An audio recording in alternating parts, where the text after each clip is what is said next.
ரிஷபம் ராசிக்கான பலன்கள். பொது ராசி பலன். வாழ்க்கை முன்னேற்றம். இம்மாதம் தொழிலில் முன்னேற்றம் மற்றும் பணத்தில் உயர்வு காணலாம். ஆரோக்கியம். சிலர் எளிய உடல் பிரச்சினைகளை சந்திக்கலாம், எனவே ஆரோக்கியத்தை காப்பாற்றுவதற்கு கவனம் செலுத்துங்கள். குடும்பம். குடும்ப உறவுகள் பலப்படும் மற்றும் புதுவித சந்தோஷங்களை அனுபவிக்கலாம். கல்வி. மாணவர்களுக்கு நல்ல படிப்பில் முன்னேற்றம் இருக்கும். வேலை மற்றும் தொழில். தொழில். தொழிலில் நவீன முறைகளை பயன்படுத்தி முன்னேற்றத்தை பெறலாம். வேலை. வேலைவாய்ப்புகளில் நல்ல முன்னேற்றம் காணலாம் மற்றும் மேலதிக பொறுப்புகளை பெறலாம். பொருளாதாரம். வருவாய். வருமானத்தில் நிலைத்தன்மை இருக்கும். செலவுகள் பற்றிய கட்டுப்பாட்டை கடைபிடிக்கவும்.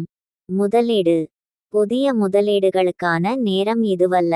முன்கூட்டியே திட்டமிட்டு